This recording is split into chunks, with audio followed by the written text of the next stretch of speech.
Seja bem-vindo ao canal História na Profecia, um canal dedicado ao exame atento e minucioso do cumprimento das profecias ao longo da história. E hoje estamos aqui em um formato diferente, em uma conversa, para falar de um tema específico e muito interessante: os 7 reis de Apocalipse, capítulo 17. E portanto, estou aqui com o Anderson.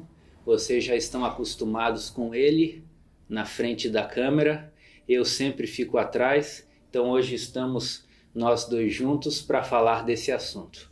O Anderson, que é advogado de profissão, nós somos colegas, e ele também é editor do site Concerto Eterno e coautor do livro Astronomia e a Glória do Adventismo.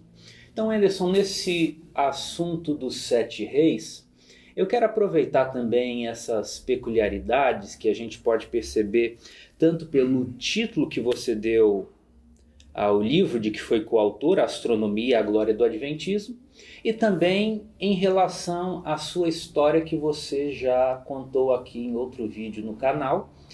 Inclusive a gente vai deixar aqui em cima no card e também aqui embaixo na descrição do vídeo, se você ainda não viu o relato dele, da sua experiência religiosa.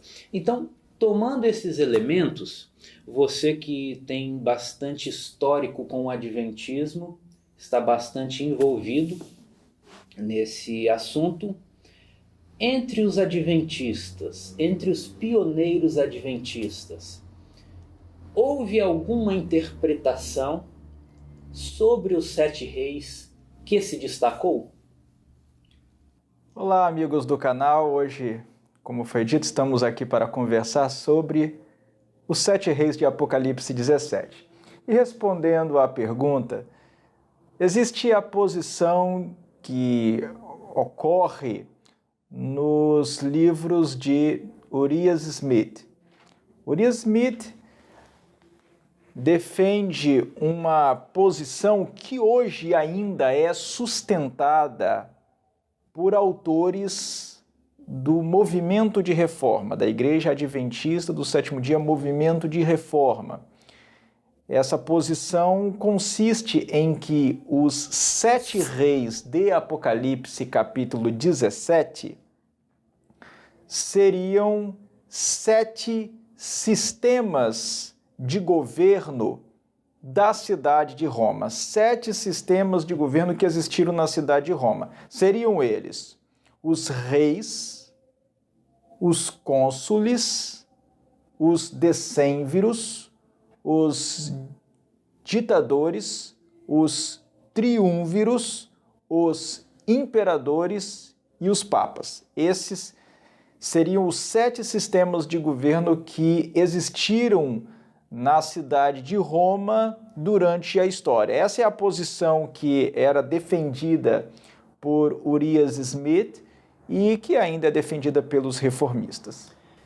Agora, se nós examinarmos friamente e de maneira técnica esse entendimento, principalmente Urias Smith, ele apresenta pontos fortes que justifiquem a manutenção dessa posição ainda nos dias de hoje?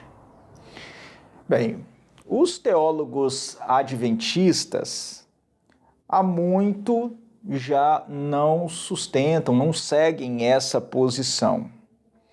E é preciso também ficar claro aqui para os nossos amigos que assistem aos vídeos do canal, que a Igreja Adventista do Sétimo Dia, como igreja organizada, como denominação religiosa, não tem nenhuma posição oficial e que seja obrigatória para todos os seus membros a respeito do tema da interpretação dos 7 reis de Apocalipse capítulo 17. A Igreja Adventista do Sétimo Dia não adota nenhuma posição em particular. Os membros, seus autores... são livres para examinarem e tomarem suas conclusões. Exatamente. Os membros e os autores são livres para adotarem a posição que julgarem mais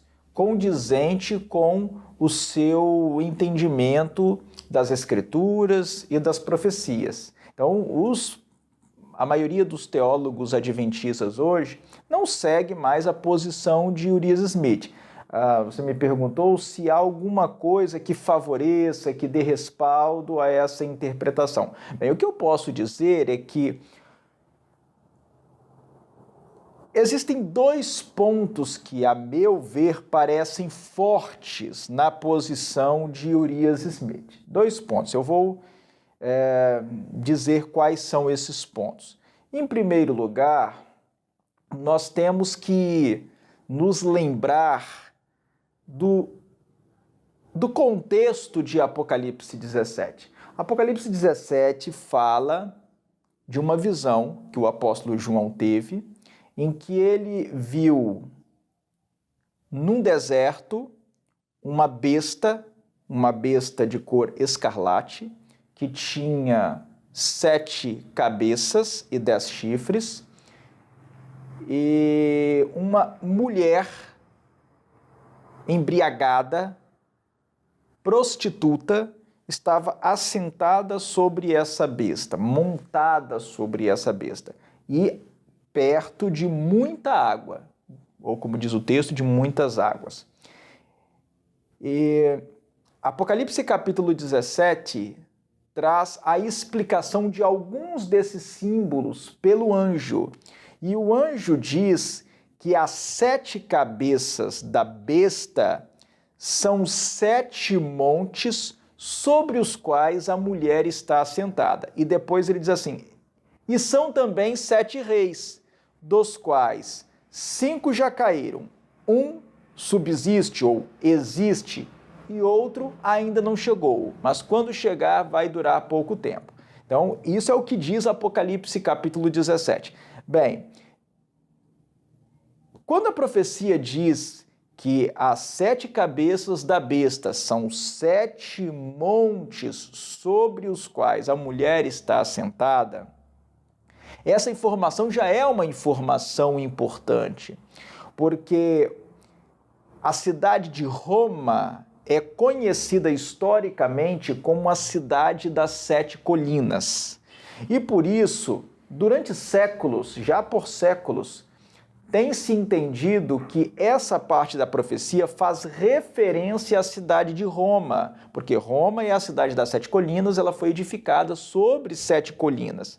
É interessante que existe até mesmo uma moeda que foi encontrada em que o imperador está sentado sobre 7 colinas. A moeda traz 7 montes e traz uma mulher.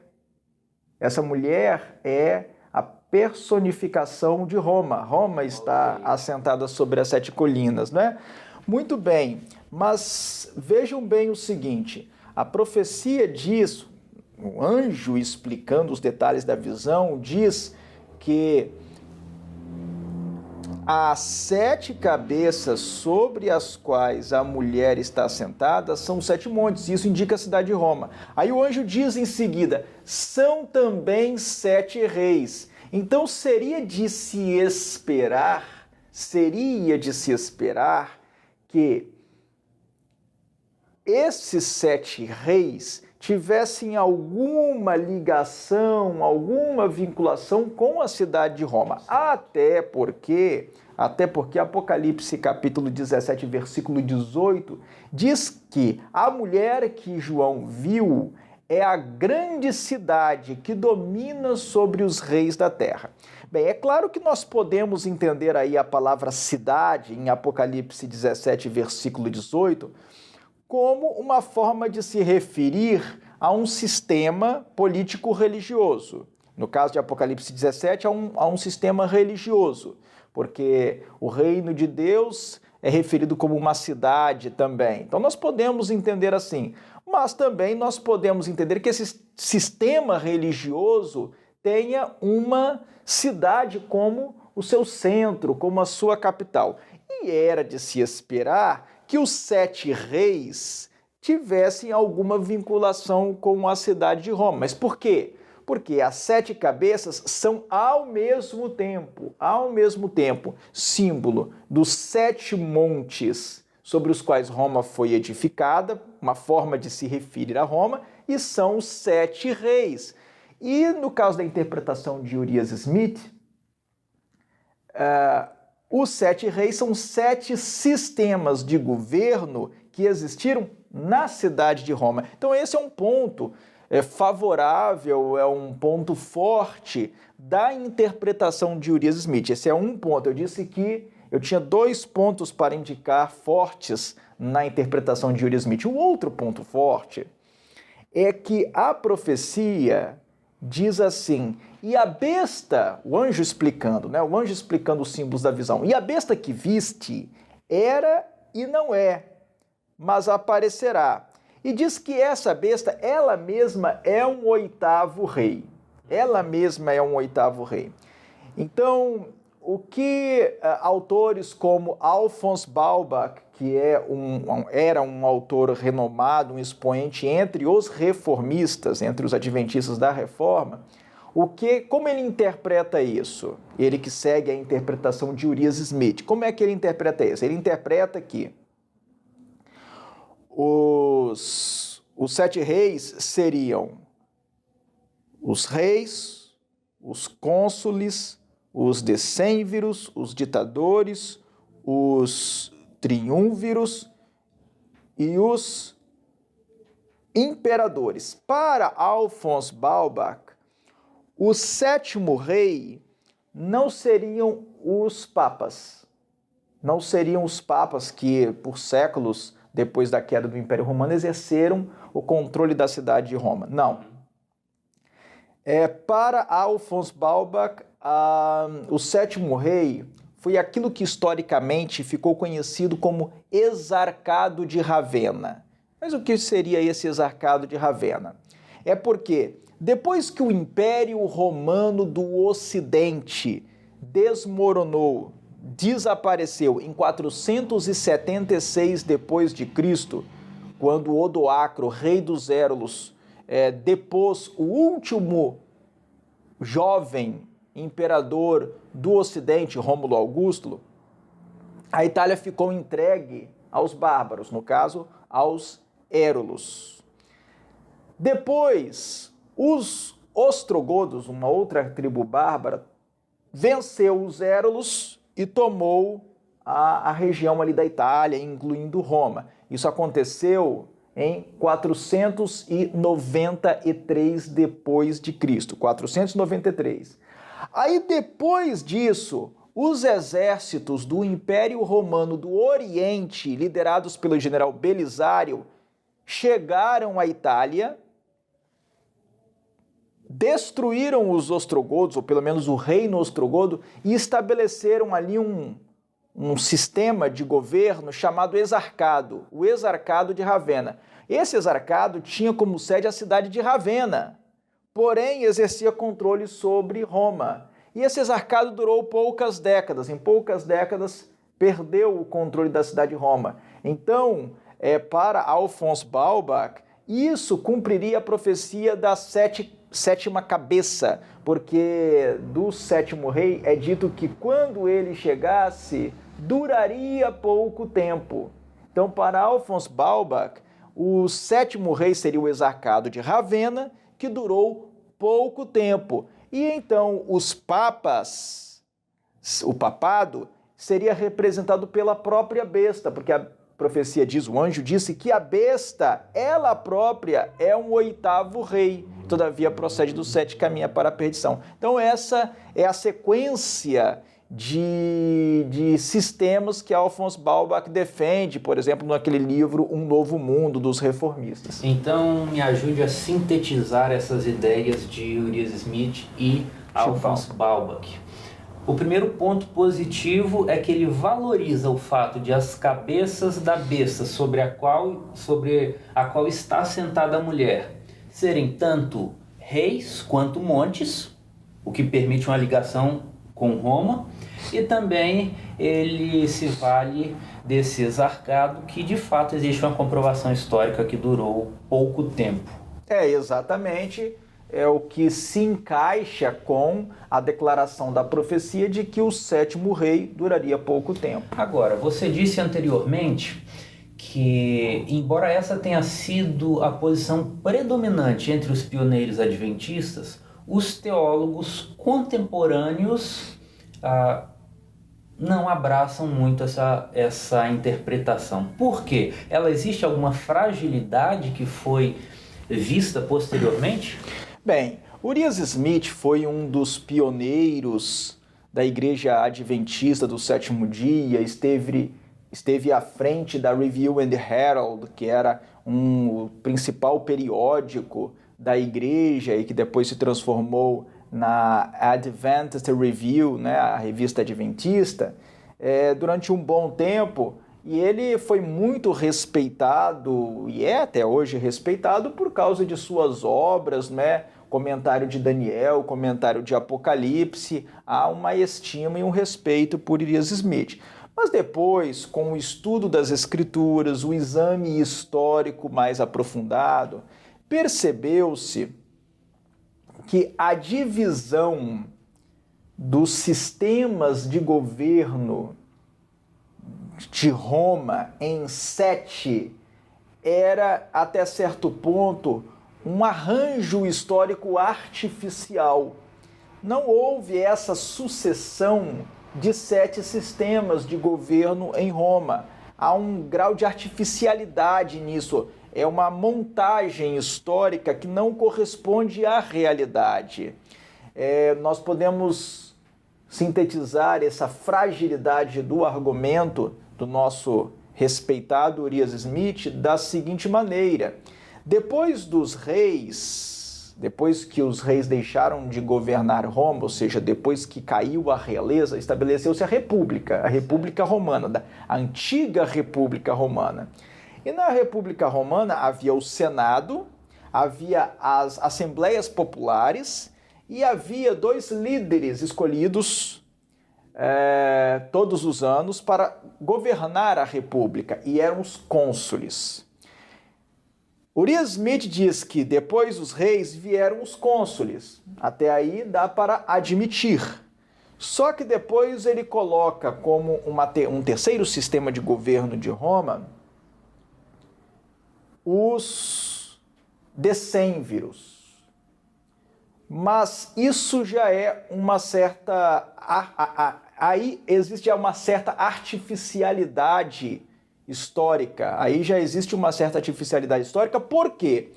Porque os decênviros não foram um sistema de governo à parte dos cônsules. Quando os reis deixaram de governar Roma, os cônsules passaram a governar Roma. Mas durante o período em que os decênviros atuaram, os cônsules continuaram existindo. Os decênviros, para esclarecimento dos nossos amigos do canal, eram uma magistratura, um tipo de cargo público, que tinha como objetivo fiscalizar se a República estava sendo bem gerida e também editar leis extraordinárias. O principal objetivo dos decênviros foi criar leis, inclusive a lei das 12 tábuas, muito conhecidas, né? É até matéria do ensino médio na escola. Exatamente, as leis das 12 tábuas de Roma. Essas leis foram produzidas pelos decênviros. Então, eles não foram um sistema de governo à parte. Eles existiram durante a República, enquanto eram eleitos, eram escolhidos cônsules todos os anos. Ou seja, Urias Smith não inventou um fato, mas ele ajustou de uma maneira que não se tratava de uma forma de governo peculiar, isolada, mas que existia em paralelo com outra forma de governo. Na verdade, os decênviros não foram um sistema de governo, eles eram simplesmente um cargo público que existia, e os decênviros tiveram uma relevância num momento histórico específico para produzir leis especiais para Roma, apenas isso. Mas se a gente avança além disso, nós temos um problema logo depois, porque Urias Smith fala dos reis, cônsules, decênviros, e depois ele fala dos ditadores e dos triunvíros. Bem, aí nós temos mais um problema.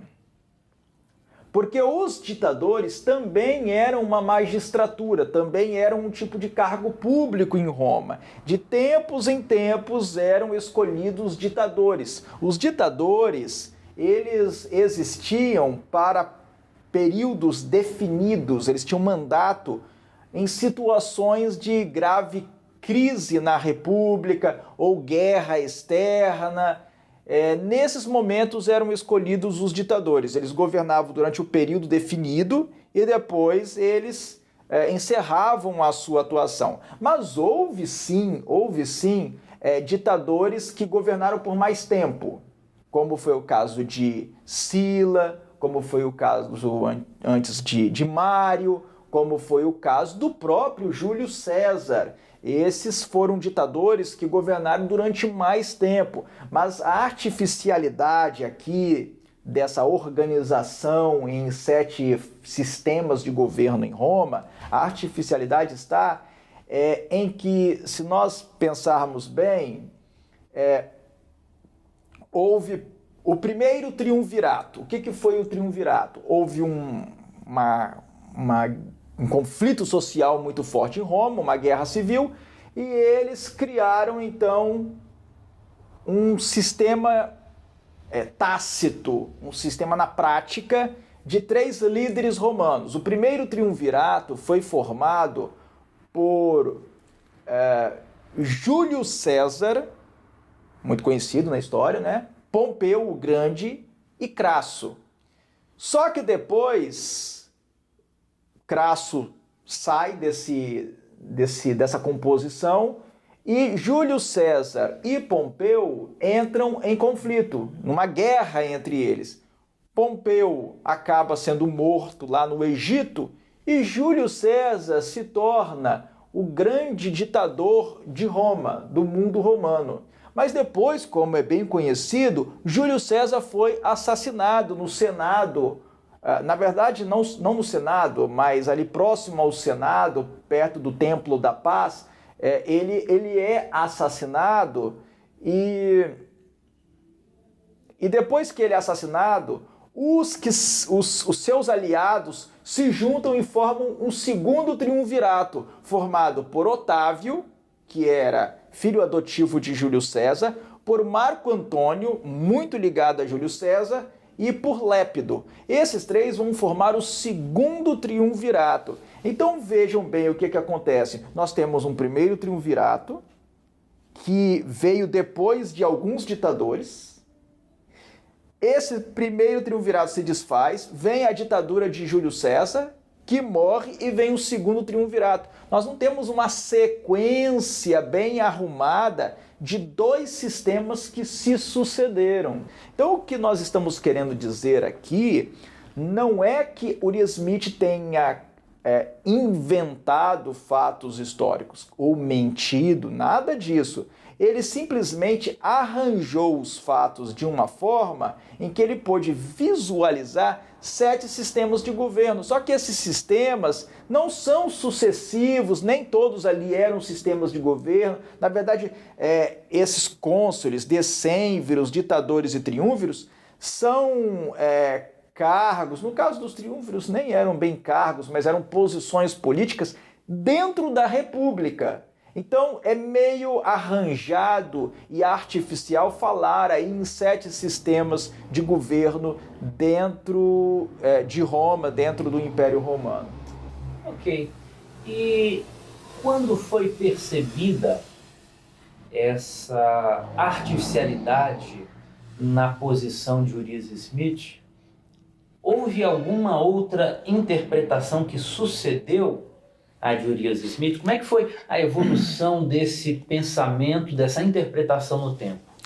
Uma outra interpretação muito famosa no meio dos estudiosos das profecias bíblicas pelo prisma historicista, e essa já é a interpretação que eu vou mencionar agora, é uma interpretação que já tem muitas décadas, né? E é ainda, talvez, a interpretação mais popular em nosso meio, é a interpretação dos 7 reis, que enumera os 7 reis da seguinte maneira: Egito, Assíria, Babilônia, Medopérsia, Grécia, Império Romano e Papado, ou Roma Papal.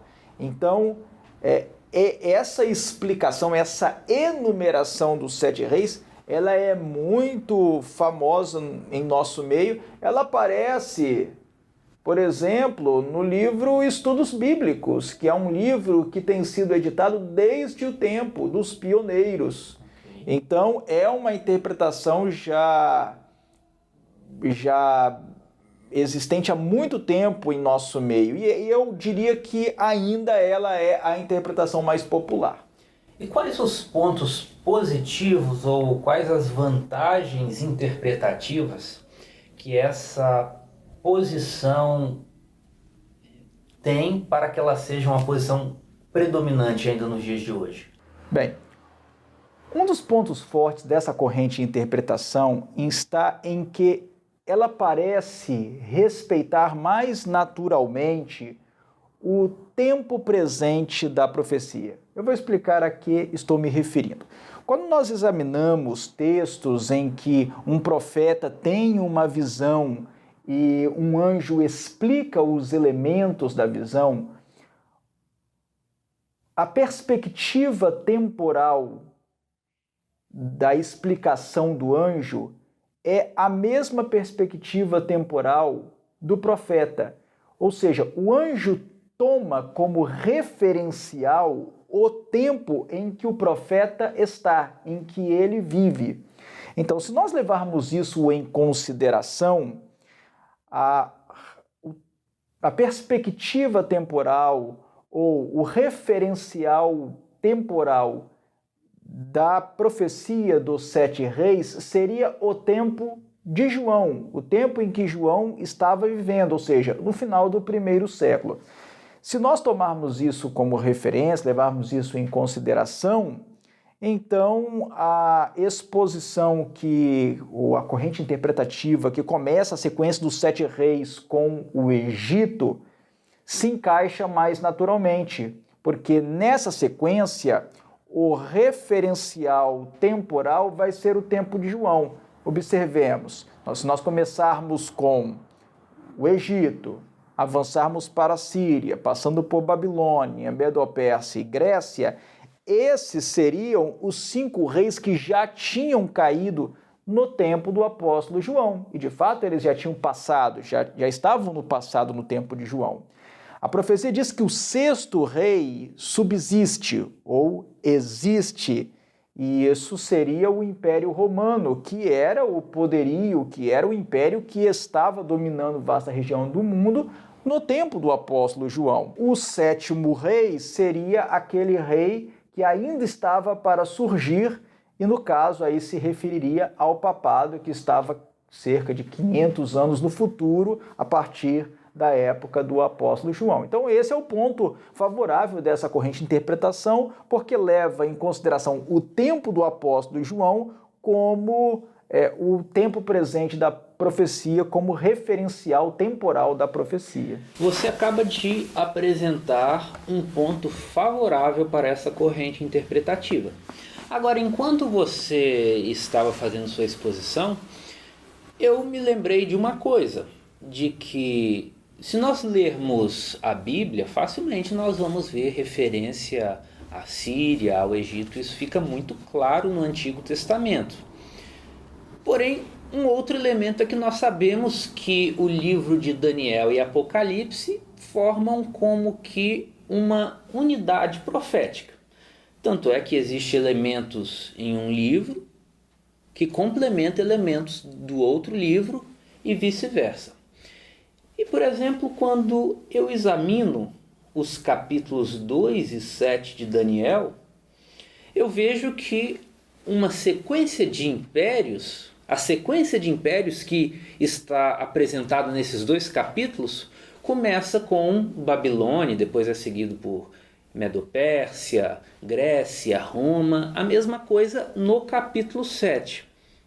O fato de os 7 reis serem uma predição do Apocalipse e o fato de o Apocalipse formar uma unidade profética com o livro de Daniel e também o fato de que no livro de Daniel as sequências de impérios começam com Babilônia, não seria um elemento desfavorável para essa interpretação?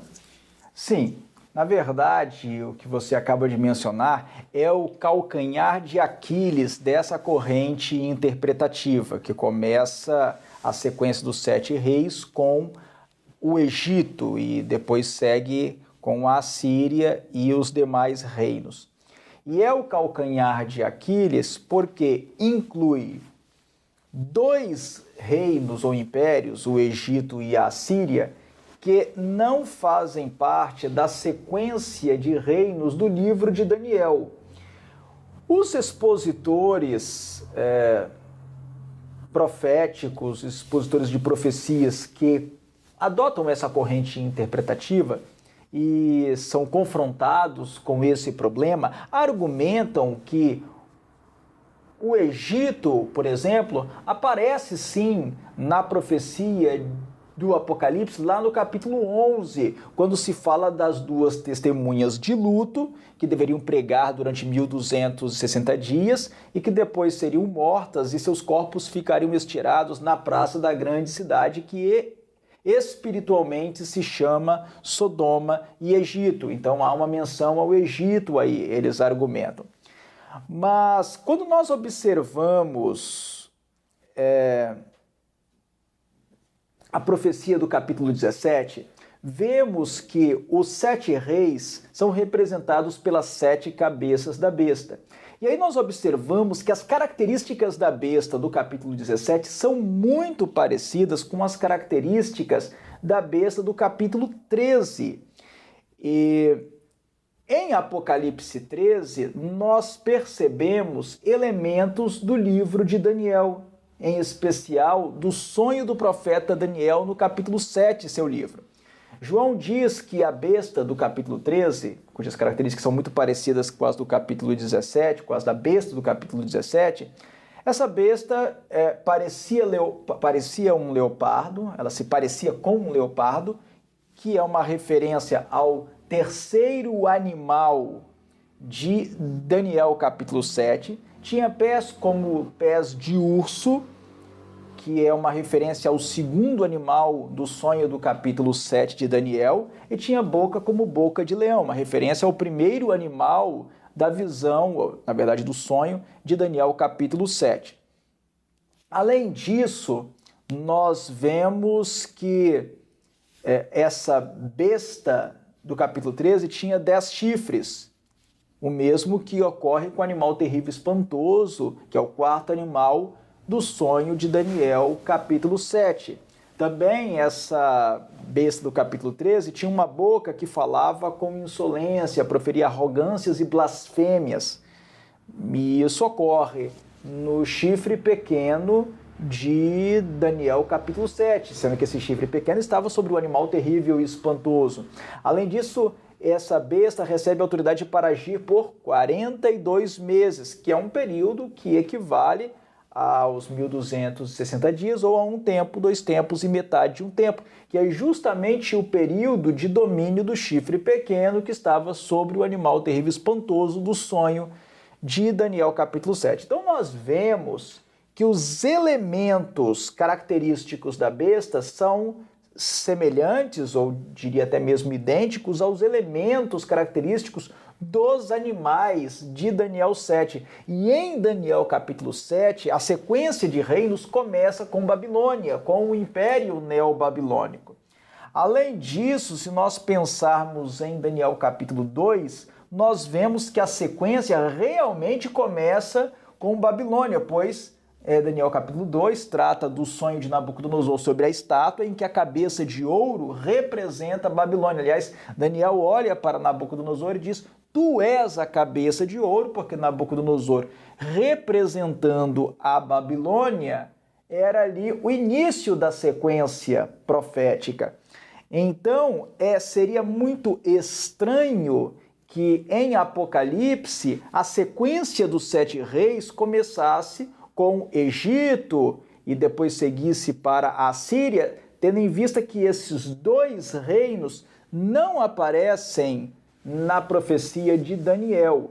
E, aliás, embora o Egito apareça em Apocalipse capítulo 11, é uma menção muito rápida e de maneira nenhuma se refere a uma das características da besta. E a Síria sequer é mencionada explicitamente em Apocalipse. Sobre a menção do Egito no livro de Apocalipse, o que eu destaco é o seguinte: é dito que a cidade é aquela que espiritualmente é Sodoma e Egito.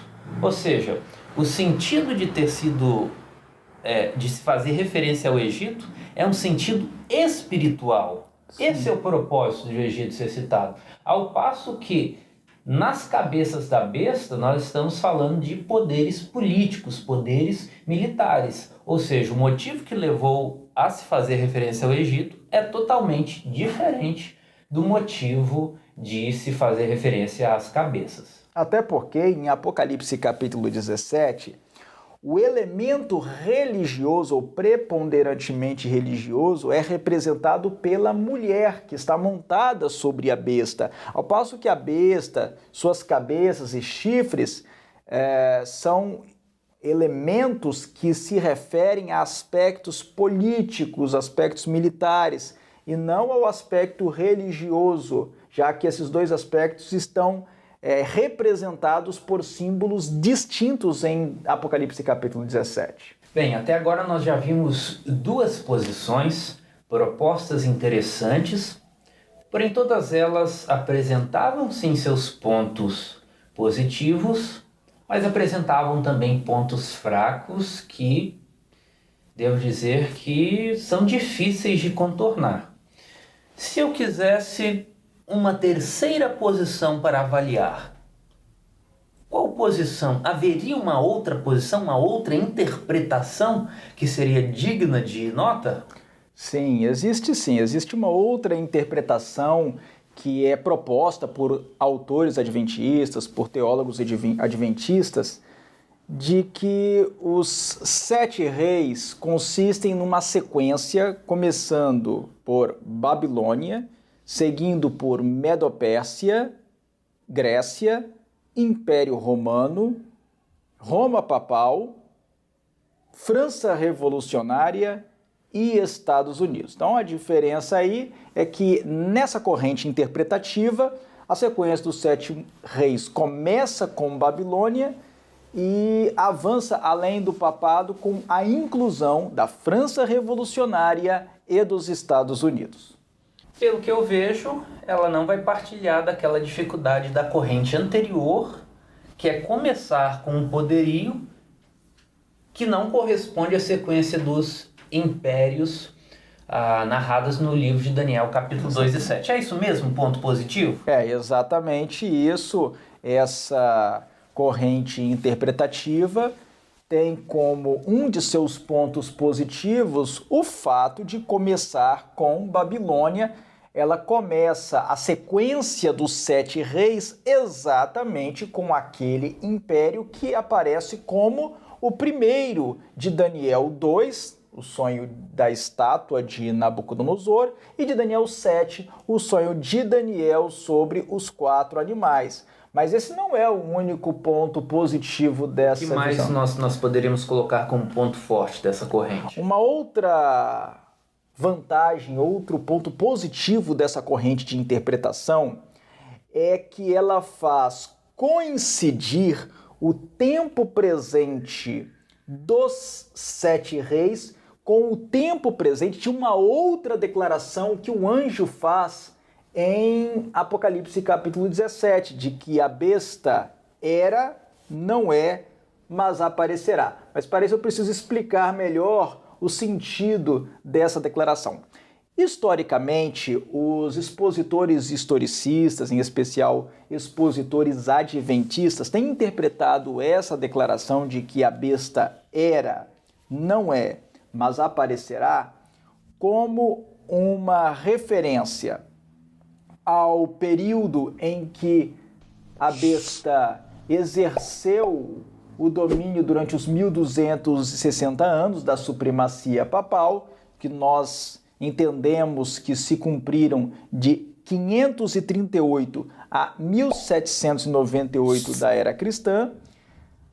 A fase em que a besta não é, seria o período da ferida mortal.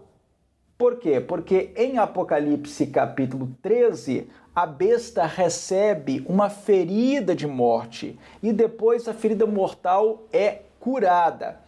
Bem, os expositores adventistas, seguindo a linha historicista de interpretação profética, entendem que essa ferida mortal foi infligida à besta justamente no período da Revolução Francesa. A Revolução Francesa durou de 1789 a 1799. E durante a Revolução Francesa, a França se voltou contra o papado, contra a Igreja Católica e, na verdade, contra o cristianismo de um modo geral. Bíblias foram queimadas, padres foram presos.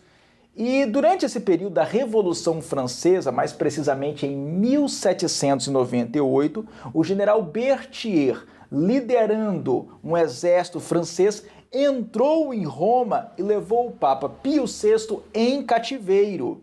Então nós consideramos que aí teria sido infligida a ferida mortal, que posteriormente seria curada. Mas antes de ser curada, essa ferida mortal, na interpretação historicista, piorou, porque em 1870, cerca de 7 décadas depois de 1798, houve a unificação italiana e o papado, perdeu os estados pontifícios que tinha ali no centro da Itália. Esses estados pontifícios eram os domínios do Papa no centro da Itália desde a época de Pepino o Breve, rei da França, lá no século VIII. Então ali a ferida mortal ficou pior, mas ela começou a ser curada na compreensão historicista a partir de 1929, quando foi assinado o Tratado de Latrão entre o papado, entre a Santa Sé,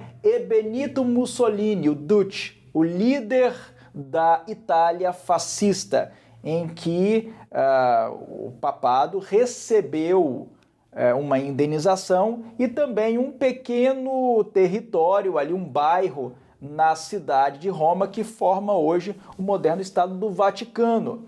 Bem, nessa interpretação historicista da declaração de que a besta era, não é e aparecerá, o momento presente dessa declaração em que a besta não é, porque isso é o presente, quando a profecia fala assim, quando o anjo fala que a besta não era, isso é pretérito imperfeito. Quando a profecia diz que a besta aparecerá, isso é futuro. Então o tempo presente é aquele momento em que a besta não é. Na interpretação historicista, isso se refere ao momento em que a besta está ferida de morte, o que começa a acontecer a partir de 1798. Ora, esse tempo presente dessa declaração, a besta não é, coincide com o tempo presente, pelo menos nessa corrente de interpretação, da sequência dos 7 reis, em que o tempo presente está com o 6º rei, porque o anjo diz que 5 reis já tinham caído. Isso é o passado. O 7º rei ainda estava por vir. Ele está no futuro. O 6º rei é o presente. E nessa corrente de interpretação, o 6º rei é a França revolucionária, o que coincide com a fase em que a besta não é durante a ferida mortal que foi infligida em 1798, justamente durante a Revolução Francesa.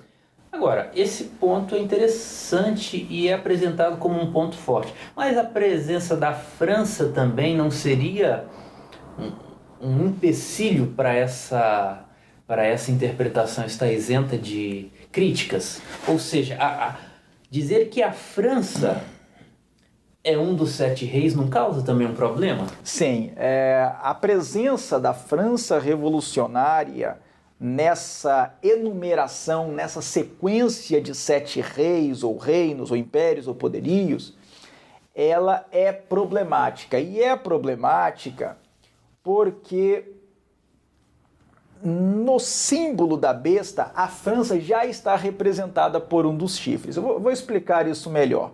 É porque a besta de Apocalipse 17, tal como a besta do Apocalipse 13, tem 10 chifres. Esses 10 chifres são extraídos do símbolo do animal terrível e espantoso de Daniel capítulo 7. Mas lá em Daniel capítulo 7, os 10 chifres que estão sobre o animal terrível e espantoso são o símbolo dos 10 reinos bárbaros que surgiram com a desintegração do Império Romano do Ocidente.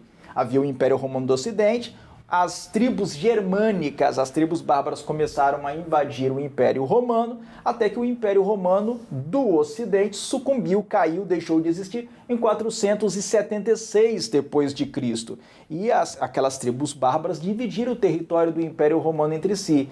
E eu vou enumerar aqui os 10 reinos bárbaros para que a gente entenda melhor o problema de que nós estamos falando na enumeração dos 7 reis e na inclusão da França revolucionária entre esses 7 reis.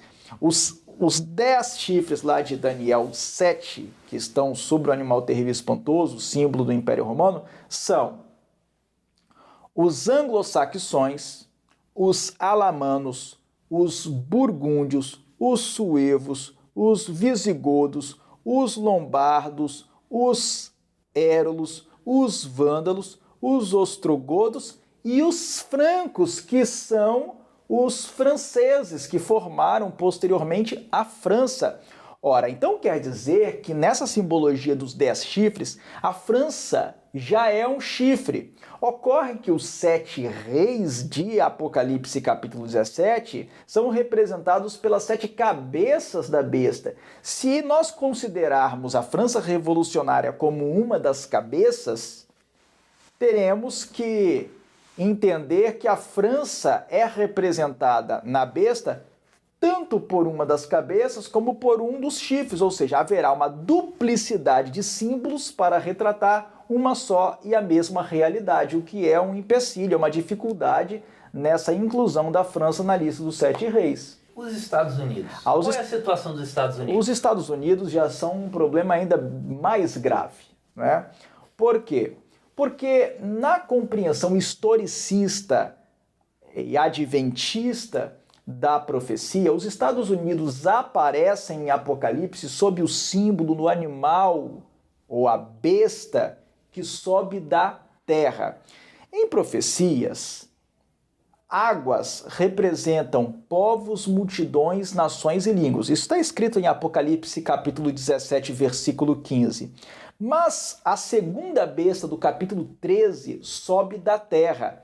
Ora, se águas representam povos, multidões, nações e línguas, por contraste, nós devemos entender que a terra representa lugares fracamente povoados, com pouca gente. E essa é uma das razões, esse é um dos elementos pelos quais os adventistas, os pioneiros adventistas, entenderam que a besta que sobe da terra representa os Estados Unidos, porque ao passo que todo aquele conjunto de poderes representados pela besta que sobe do mar, vieram de continentes de certa forma já bem povoados, como a Europa e a Ásia, a besta que sobe da terra representa um poderio, um país, um reino, algo assim, que deveria surgir numa zona fracamente povoada. E, de fato, os Estados Unidos surgiram no Novo Mundo, na América, especificamente na América do Norte, em que havia gente, né, mas eram alguns grupos de índios, era uma zona fracamente povoada, contrastando com o Velho Mundo, que já tinha uma considerável densidade demográfica. Ou seja, é conflitante eu dizer que os Estados Unidos são uma das cabeças, sendo que eles são representados por uma besta que sobe da terra e não das águas. O problema começa pelo fato de que, se nós entendemos que os Estados Unidos são a besta que sobe da terra, ou seja, uma outra besta, como é que nós vamos considerar que os Estados Unidos são também a cabeça da primeira besta, aquela que sobe do mar? E, enfatizando esse ponto que você está destacando, se nós consideramos que os Estados Unidos são a besta que sobe da terra, símbolo de um lugar com pouca gente, de uma área fracamente povoada, como que eu vou considerar os Estados Unidos como sendo simbolizado por uma cabeça de uma besta que sobe do mar, uma área densamente povoada? Esse é um problema nessa corrente de interpretação. Então veja, meu amigo, muitas vezes nós olhamos para a Bíblia como algo desinteressante, como algo que já está todo decifrado e que não merece muito a nossa atenção. Mas quando nós examinamos detidamente, vemos que precisamos crescer no nosso estudo e na nossa investigação para sabermos com precisão as coisas que Deus deixou para nós. Vamos passar agora para uma parte até polêmica desse assunto envolvendo os 7 reis. É que nos últimos anos tem se tornado bastante popular uma interpretação muito divulgada pela internet, por páginas do Facebook, redes sociais, segundo a qual os 7 reis seriam 7 papas. E por que essa posição gera uma agitação, gera muito interesse das pessoas? Porque por meio dela seria como que possível marcar uma data aproximada para o fim da história, para o fim das profecias apocalípticas. Porque se são 7 papas, basta contar e quando for o tempo do último papa, já saberíamos que seria o fim da história desse mundo. Eu queria saber o que você tem a comentar sobre essa interpretação, segundo a qual os 7 reis são 7 papas. Bem, Timóteo, primeiramente é preciso esclarecer aos que estão assistindo a este vídeo e aos que acompanham o nosso canal o que é essa teoria dos 7 papas. Bem, de acordo com essa teoria, que agora já perdeu um pouco de força, mas que em anos recentes causou muita agitação na internet, atraiu muito interesse, os 7 reis de Apocalipse capítulo 17, representados pelas 7 cabeças da besta, seriam os 7 últimos papas da história deste mundo. Esses papas deveriam ser contados a partir do pontificado, ou seja, do Papa que estivesse no comando da Santa Sé, por ocasião da assinatura do Tratado de Latrão, em 1929, tendo em vista que foi pelo Tratado de Latrão que a ferida mortal começou a ser curada. E então, levando em consideração o ano de 1929, contam-se os papas a partir dali, que seriam o Papa daquela época, da época do Tratado de Latrão, o Pio XI, seguido pelo Pio XII, e depois João XXIII, Paulo VI, João Paulo I, João Paulo II e Bento XVI. Esses seriam os papas indicados ou representados ali pelas 7 cabeças da besta. Essa corrente interpretativa ela ganhou muita força enquanto João Paulo II ainda era o Papa, enquanto ele estava no comando da Santa Sé. Depois que Bento XVI se afastou, ele renunciou ao seu trono pontifício e subiu ao trono do papado Francisco, Papa Francisco, então essa corrente perdeu um pouco do seu prestígio, da sua força, da sua atração. Bem, então basicamente é isso. Esses seriam os papas contados a partir de 1929. Seria possível manter essa visão uma vez que Bento XVI renunciou? Haveria algum raciocínio que poderia tornar essa interpretação aplicável nos dias de hoje? Bem, na verdade, eu tenho que dizer aqui, tenho que ser sincero com os nossos... aqueles que acompanham o nosso canal, que essa posição tem sérios problemas, são vários os problemas.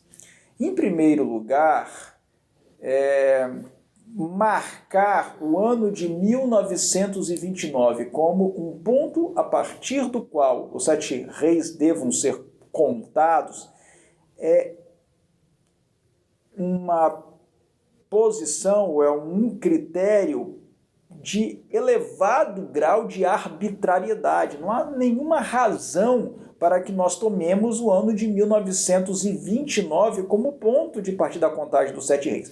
Os que defendem essa posição alegam que somente em 1929 foi estabelecido o Estado do Vaticano e que, portanto, como Estado do Vaticano, só a partir dali nós poderíamos chamar os papas de reis, daí a contagem dos 7 reis. Mas essa argumentação não faz sentido, porque, na verdade, antes de 1870 e até 1870, por séculos, os papas foram muito mais reis do que são hoje, por causa dos estados pontifícios da Igreja, que foram doados por Pepino o Breve, rei da França, no século VIII. Durante séculos, os papas comandaram um considerável território no centro da Itália que abrangia Roma. Eles eram verdadeiros reis. Não somente eram verdadeiros reis, como eles comandavam até exércitos. O Papa tinha o seu exército. Ora, era um exército formado por voluntários, mas muitas vezes era um exército formado por mercenários. Então, ele era um verdadeiro chefe de Estado e um verdadeiro rei em séculos anteriores. Então, dizer que os papas só podem ser chamados de reis a partir de 1929 carece de fundamento histórico. Mas esse não é o único problema. Existem outros problemas. O que mais poderia ser ressaltado? Eu vou mostrar outros problemas. Veja bem, nessa compreensão, João Paulo II seria o 6º rei, aquele rei do qual a profecia diz em Apocalipse 17 que existe ou subsiste. Ora, por que João Paulo II deveria ser o rei do tempo presente da profecia? Por que o tempo presente, aquele em que se diz que o rei é, ou o rei existe, ou o rei subsiste, teria que ser João Paulo II? Por que tratar os papas anteriores a João Paulo II como tendo já caído, como sendo passado? Ele é o presente da perspectiva de quem? Da perspectiva do apóstolo João, da perspectiva de que dado dentro da profecia? Não há nenhum elemento que dê apoio, que dê substância a essa compreensão. Até porque no Apocalipse não existe nenhum elemento que nos direcione para a época de João Paulo II. Não há nada dentro da profecia que destaque o período do pontificado de João Paulo II como sendo especialmente relevante a ponto de ser considerado o referencial temporal para se dizer que alguns caíram, um subsiste e outro ainda não chegou. Mas ainda existe outro problema. De acordo com a profecia de Apocalipse 17, o 7º Papa, se esses reis são papas, né, ele deveria durar pouco tempo. E alguns defensores da teoria dizem que a profecia se cumpriu, pois Bento XVI teve um pontificado curto de pouco menos de 8 anos. De fato, não foi um dos pontificados mais longos, mas se compararmos com outros pontificados dessa lista de 7 papas a partir de 1929, ele não foi o papa que teve o pontificado mais curto. João 23 teve um pontificado de menos de 5 anos. E João Paulo I teve um pontificado de pouco mais de 1 mês. Então, se algum Papa deveria ser considerado aquele que duraria pouco tempo, teria que ser João Paulo I, cujo pontificado foi muito curto, foi extremamente curto, e não Bento XVI. Além disso, como você perguntou, com a renúncia de Bento XVI, foi eleito o Papa Francisco. Como interpretar agora essa profecia ou sustentar a interpretação dos 7 reis como papas? Olhem, quando João Paulo II ainda estava exercendo o seu pontificado, essa teoria ficou muito forte. Quando Bento XVI assumiu o pontificado, ela ainda teve muito prestígio. Por que ela teve muito prestígio?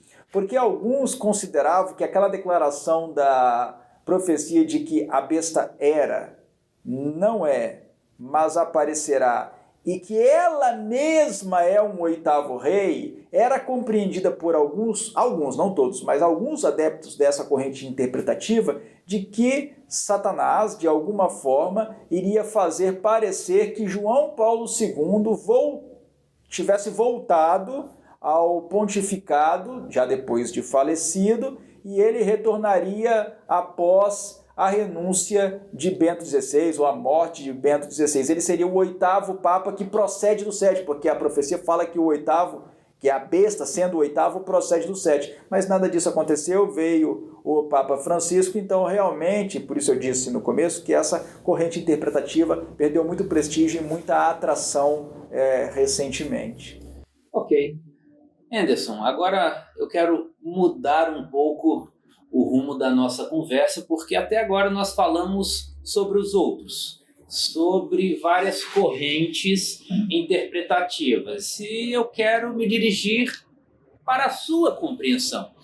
Você tem alguma interpretação peculiar sobre isso? Você tem alguma interpretação sua? Você tem alguma corrente de predileção? Qual que é a sua opinião sobre o assunto? Bem, na verdade, para ser muito honesto com você e com os que assistem ao vídeo, eu não tenho nenhuma posição definida sobre a identificação dos 7 reis representados pelas cabeças da besta de Apocalipse 17.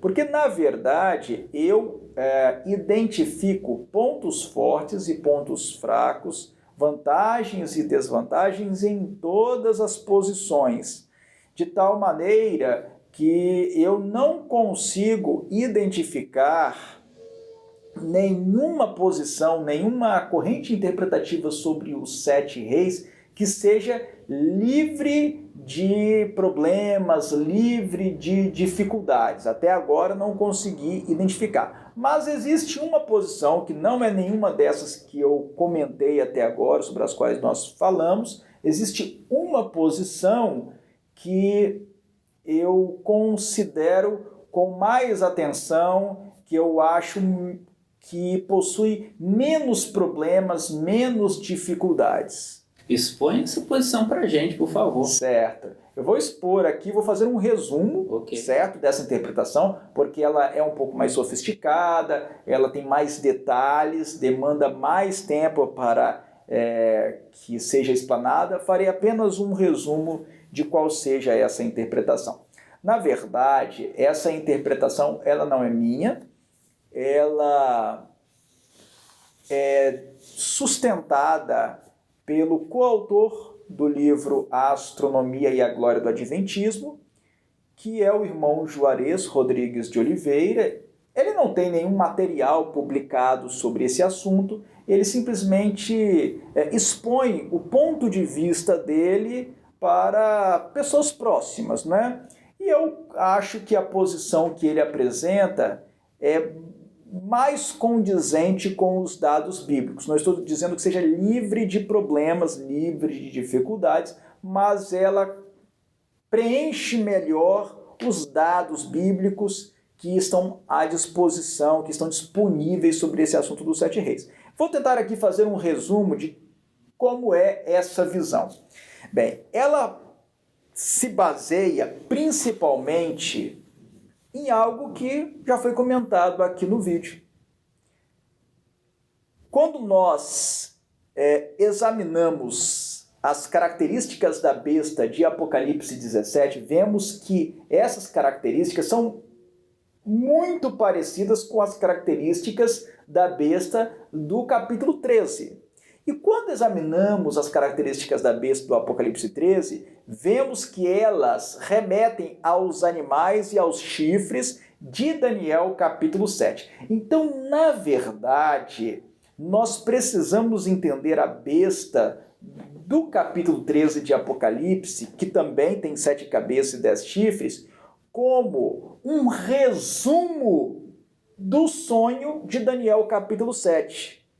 Até hoje, a maioria dos nossos expositores historicistas tem tratado a besta de Apocalipse 13 como sendo um poder que herda aspectos culturais, políticos e religiosos de impérios anteriores. Mas, na verdade, nós precisamos e podemos evoluir e entender que essa besta de Apocalipse 13 representa, na verdade, tudo o que está em Daniel 7. Ela é um resumo de Daniel 7. Quando eu falo que a besta de Apocalipse 13 é um resumo de Daniel 7, eu estou querendo dizer o seguinte: a besta de Apocalipse 13, ela é a Babilônia, o próprio império de Nabucodonosor.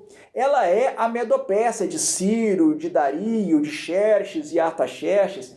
Ela é a Macedônia, o Império Grego Macedônico de Alexandre e de seus generais e os sucessores desses generais. Ela é o Império Romano dos Césares. Ela é o chifre pequeno do papado. Ela é tudo isso. A besta não é um poder que veio depois e que herda características desses impérios, mas ela é todos esses impérios. Quando o Império Romano surgiu, era a besta que estava agindo. Quando antes disso o Império de Alexandre surgiu, era a besta que estava agindo. Quando a Medopérsia surgiu, era a besta que estava agindo. E quando a Babilônia, o Império Neobabilônico surgiu, com Nabopolassar, Nabucodonosor, era a besta que estava agindo. Durante todo esse tempo era a besta.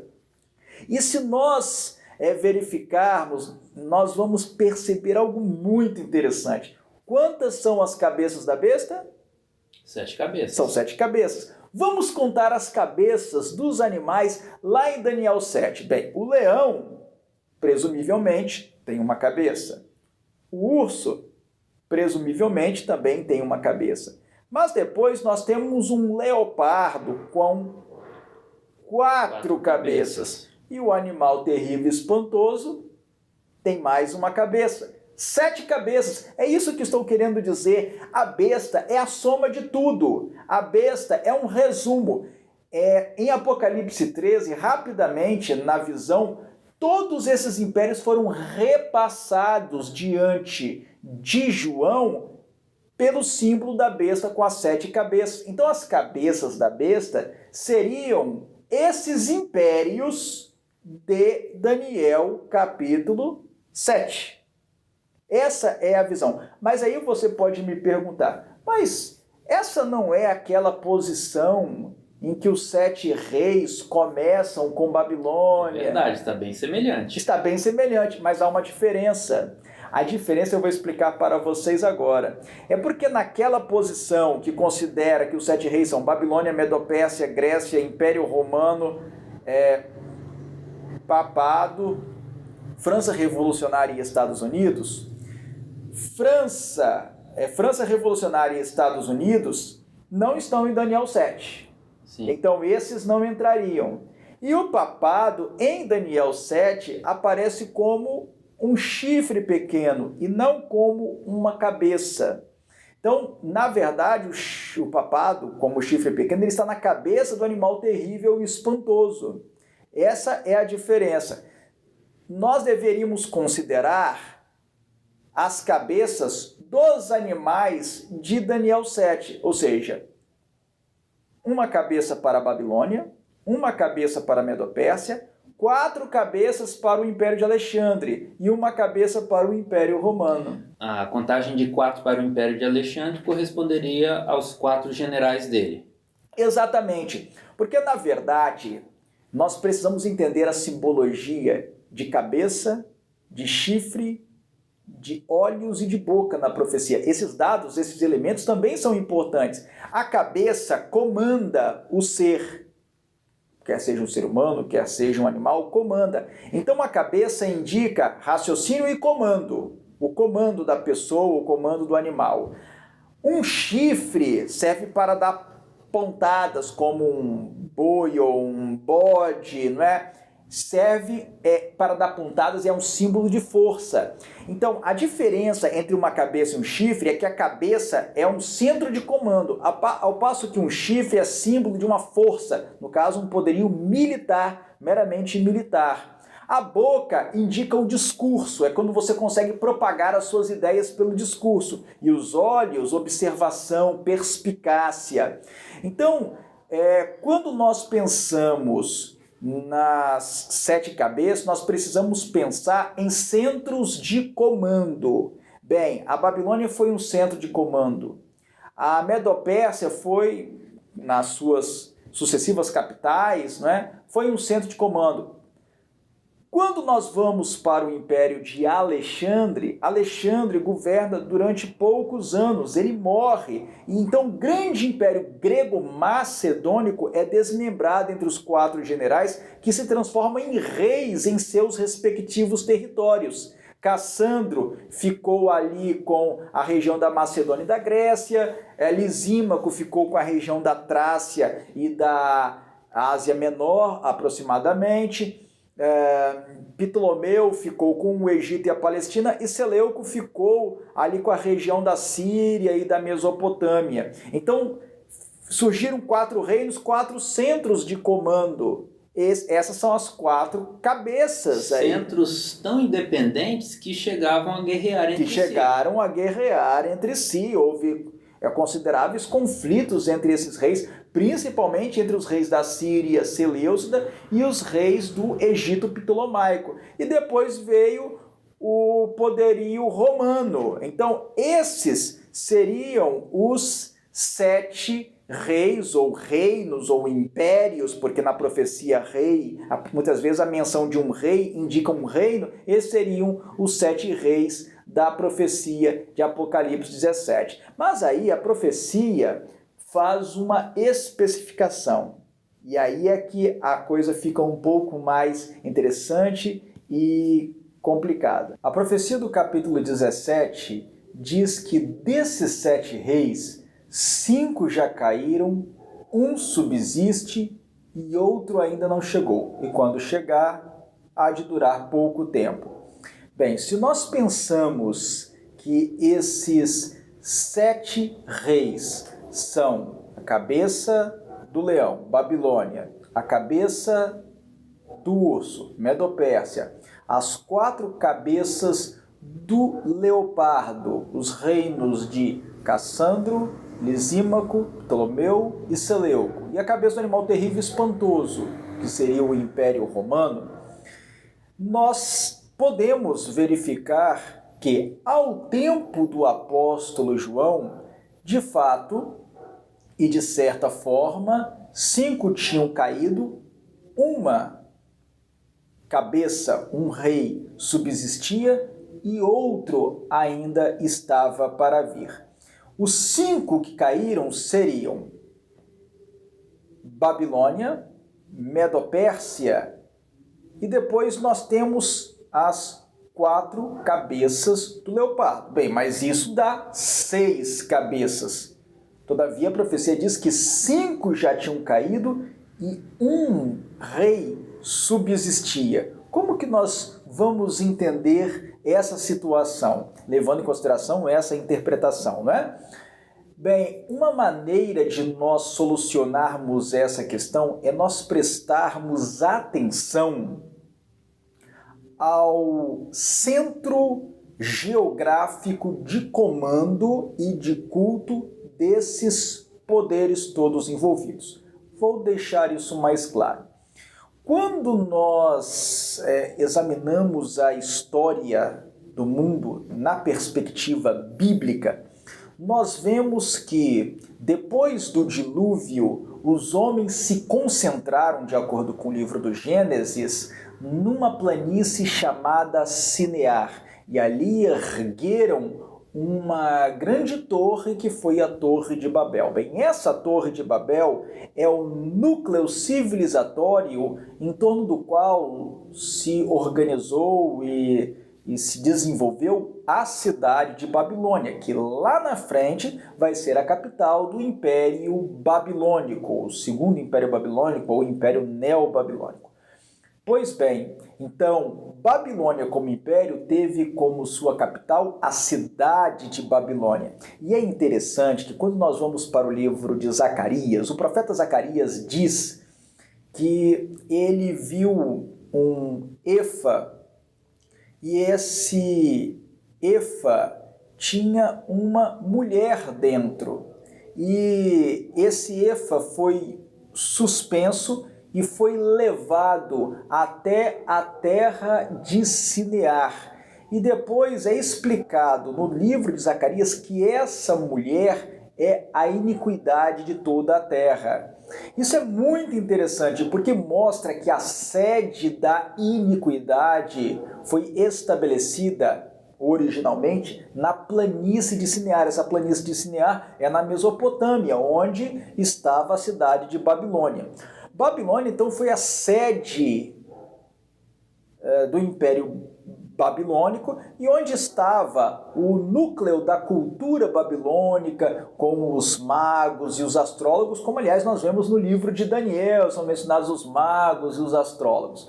Pois bem, depois que o Império Babilônico cai e surge, desponta a Medopérsia como novo império governando toda a região, os reis medo-persas estabelecem Babilônia também como sua capital. Eles já tinham suas próprias capitais, como Suzã e Passárgada e Persépolis, mas eles estabelecem Babilônia, porque era uma cidade de maior porte, uma cidade grandiosa, como uma nova capital. Depois que o Império Medo-Persa cai, surge o Império de Alexandre. E Alexandre fica tão deslumbrado com o avanço, com o esplendor daquela região da cultura oriental, que ele opta por estabelecer sua capital em Babilônia. Ele se fixa em Babilônia e, aliás, é em Babilônia que Alexandre morre. Ele vem a morrer em Babilônia. Bem, depois disso, o império se divide em 4 partes, como vocês sabem muito bem. Nesse período do domínio macedônico, do domínio grego-macedônico, Babilônia já estava em declínio. Babilônia já tinha sofrido muitos reveses e nesse período Babilônia já estava em declínio, já tinha perdido boa parte da população, já tinha perdido boa parte da sua importância geopolítica e econômica, e por isso os magos e astrólogos, os sacerdotes que estavam em Babilônia saíram de Babilônia e eles migraram para um outro lugar, Pérgamo. Isso é muito interessante. Por quê? Porque quando nós pensamos nas 4 divisões do Império de Alexandre, o reino de Cassandro foi o primeiro a cair e a ser anexado pelo Império Romano.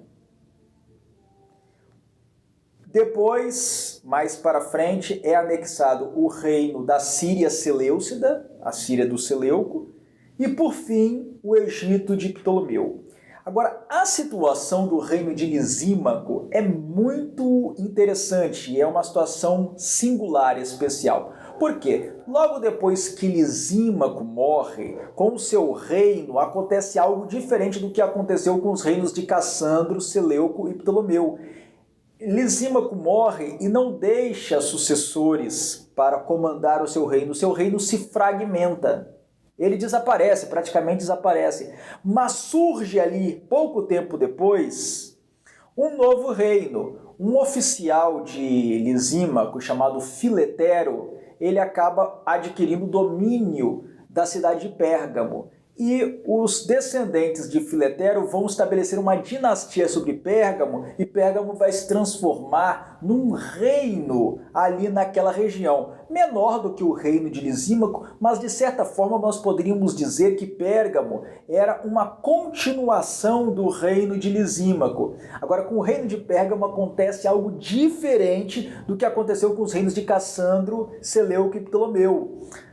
O Átalo III, o último dos reis de Pérgamo, era tão encantado com a civilização romana, com o poder do Império Romano, com a cultura romana, que ele resolveu entregar o reino de Pérgamo como um legado para Roma. Ele deixou em seu testamento que depois dele ele não queria mais nenhum rei sobre o Pérgamo, que o reino de Pérgamo deveria ficar como uma herança, né, como um legado para o Império Romano. E assim, sem guerra, sem batalha, sem nada disso, como aconteceu com os outros reinos, o reino de Pérgamo, que era a continuação do reino de Lisímaco, foi absorvido pelo Império Romano. Aí quando nós vamos para a terceira carta de Jesus, lá em Apocalipse capítulo 2,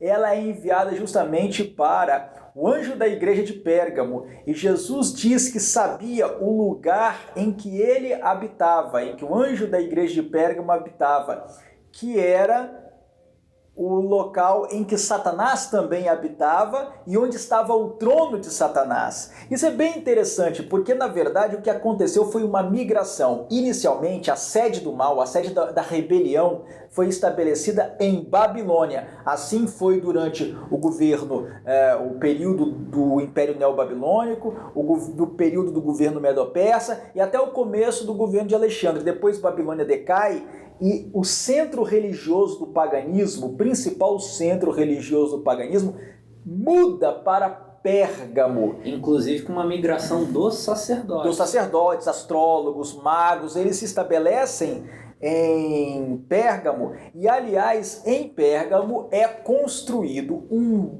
imenso altar ao deus Zeus. E muitos intérpretes consideram que esse altar ao deus Zeus, que foi encontrado nas ruínas de Pérgamo, foi escavado, foi desmontado, os pedaços desse altar, que é quase um templo, na verdade, e isso foi tudo desmontado e foi reconstruído, foi remontado lá em Berlim. Esse Pérgamo, esse altar de Pérgamo, o altar de Zeus em Pérgamo, foi reconstruído, remontado, e está no Pergamon Museu Pergamon, na cidade de Berlim. É uma coisa muito interessante. Esse poderia ter sido o trono de Satanás. A sede da rebelião estava em Pérgamo. Então faz muito sentido, dentro dessa perspectiva, que o sexto rei, sendo uma das cabeças do leopardo, subsistia. Por quê? Porque Babilônia, Medo-Pérsia e 3 reinos helenísticos do Império de Alexandre tinham caído e suas sedes religiosas tinham ficado para trás. Babilônia tinha ficado para trás. Mas o reino de Lisímaco subsistindo em Pérgamo e Pérgamo subsistindo dentro do Império Romano, esse centro de culto permanecia, porque na época de João, no primeiro século, final do primeiro século, é enviada a carta de Jesus para a igreja de Pérgamo e é dito que ele sabia o lugar em que ele estava habitando, que ali era o trono de Satanás. Posteriormente, Pérgamo vai decair e Roma vai se levantar como um novo centro religioso. Por isso que lá em Apocalipse capítulo 17, a mulher, vejam bem, a mulher aparece assentada sobre as cabeças da besta. E o anjo diz que as cabeças da besta são 7 montes sobre os quais a mulher está sentada, indicando a cidade de Roma. É como se tivesse havido uma migração da sede da rebelião, porque a rebelião cósmica tem uma sede aqui na Terra. Assim como Deus fez de Jerusalém a sede do seu reino aqui na Terra, Satanás fez primeiramente Babilônia, depois Pérgamo e por fim Roma como sendo a sede da rebelião. Então, nessa contagem, 5 reis que tinham Babilônia como seu referencial tinham caído. O 6º rei, que subsistia dentro do Império Romano, que era Pérgamo, permanecia na época de João. Pérgamo ainda era um centro de culto na época de João. Mas depois, no 7º rei, que é o Império Romano, que é Roma, essa sede seria mudada para a cidade de Roma, que passou a ser um local do culto pagão, um centro do culto pagão, e depois vai ser a sede do papado, do bispado de Roma. Lembrando que em Daniel 7 o chifre pequeno está sobre a cabeça do animal terrível e espantoso, que é o Império Romano. Então essa é a ideia, essa é a lógica dessa interpretação. Agora, um outro ponto aqui, quando eu pego o capítulo 17 e vejo o verso 10, que você acabou de comentar aqui, é dito, vou ler a partir do verso 9. Aqui está o sentido quem tem sabedoria. As 7 cabeças são 7 montes, nos quais a mulher está sentada. São também 7 reis, dos quais caíram 5, um existe e outro ainda não chegou, e quando chegar tem de durar pouco. Agora, a minha ênfase vai aqui no verso 11, que diz, e a besta, que era e não é, também é ele, o 8º rei, e procede do 7 e caminha para a destruição. Como entender essa figura do 8º rei?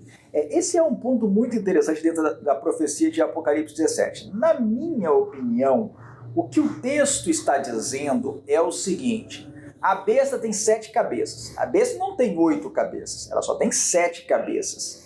Então, essas 7 cabeças são 7 reis.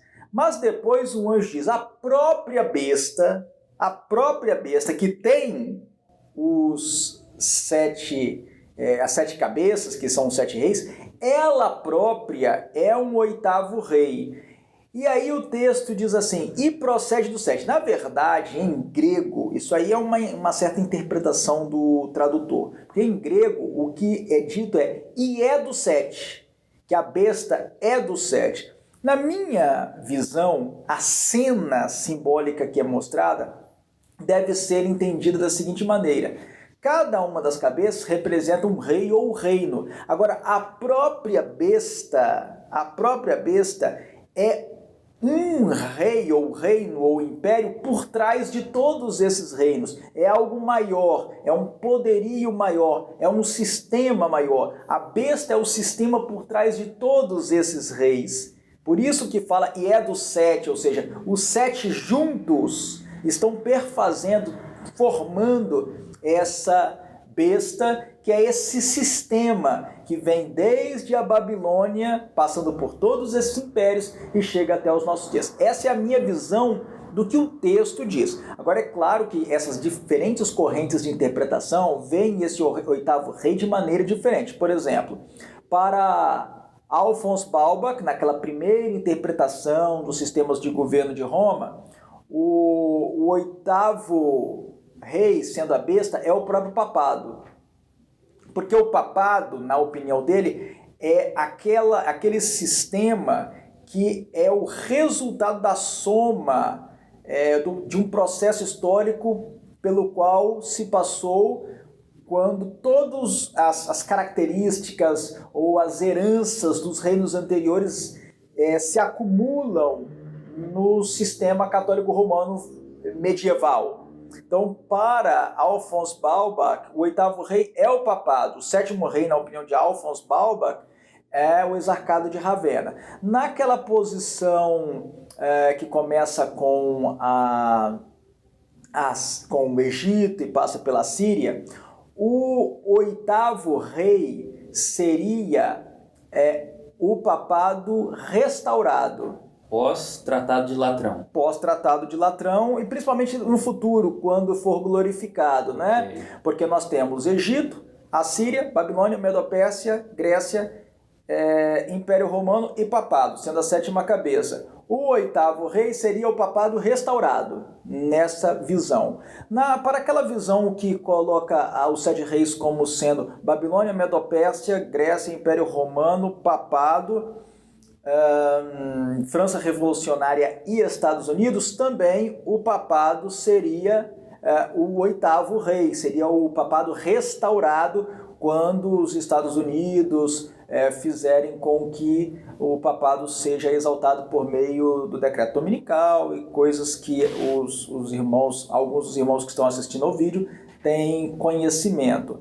Agora, e nessa visão que eu acabo de expor, uma possibilidade de interpretar é que, na verdade, o 8º rei não é um rei futuro, não é algo que vai vir no futuro. A besta é um 8º rei como um sistema que está por trás de todos os reinos através da história. Nessa visão, a besta ela não surge depois que todos esses reinos dominaram. Não, a besta já é o sistema que está por trás de todos esses reinos. É um sistema político, é um sistema militar, é um sistema especialmente religioso e cultural que começa com a Babilônia e chega até os nossos dias. É uma ideia que inspirou a manifestação de todos esses reinos ao longo da história. Exatamente, é basicamente isso. É uma possibilidade de interpretação, mas eu ressalto o que já foi dito anteriormente. A Igreja Adventista do Sétimo Dia não tem posição definida sobre o assunto. As pessoas são livres para chegarem às suas próprias conclusões pelo estudo das Escrituras e exame dos dados históricos. E também eu ressalto outra coisa que eu disse, eu vejo dificuldades em todas as posições. Vejo dificuldade até nessa última posição que acabei de explanar, e posso até dizer para os que estão assistindo ao vídeo qual é a dificuldade que eu vejo. A dificuldade que eu vejo é que a profecia cria novamente um desencontro do referencial temporal, uma vez que o tempo presente na sequência dos 7 reis, nessa interpretação, é o tempo de João, quando Pérgamo ainda era um centro religioso importante e culto, e Pérgamo, dentro do Império Romano, era aquele centro que ainda subsistia, era uma das cabeças do leopardo que ainda subsistia, certo? Mas na declaração a besta era, não é, mas aparecerá, esse não é tem que ser o período a partir de 1798. Então, um presente e outro presente, um tempo presente e outro tempo presente parecem estar desencontrados aí. O 6º rei, que não está lá na época de João, ao passo que a besta, quando ela o 6º rei que subsiste, está na época de João, ao passo que a besta, que não estaria em 1798. Essa é uma dificuldade para essa corrente de interpretação, além de uma outra dificuldade que existe com outras correntes, né?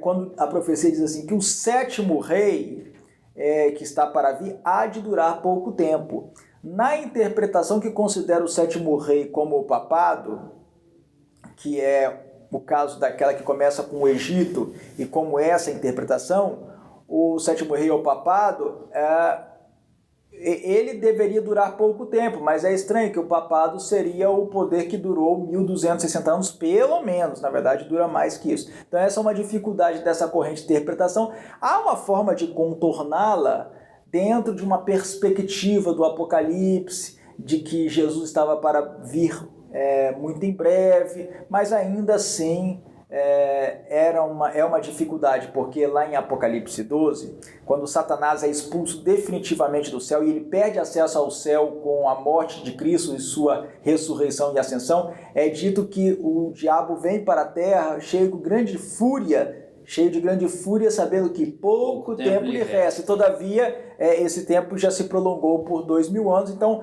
isso poderia ser entendido dentro da perspectiva do Apocalipse, de que a vinda de Cristo era iminente, mas que por outros fatores, como, por exemplo, o despreparo do povo de Deus em terminar a obra, esse tempo poderia ser alongado. Como podemos ver, o tema é complexo, instigante e nos ensina a estudarmos e a procurarmos interpretações e explicações com cautela e com cuidado. Por isso mesmo, futuramente gravaremos uma série de alguns episódios falando exclusivamente sobre o capítulo 17 e mais especificamente sobre os 7 reis. Então acompanhe aqui nosso canal e em breve você poderá ver esta série disponível. Por hora, fica o nosso apelo, a nossa sugestão, para que você desenvolva o hábito de ser um bereano, pesquisando por si próprio, para que saiba com segurança aquilo em que pode acreditar e aquilo que está de acordo com a palavra de Deus. Que Deus o abençoe.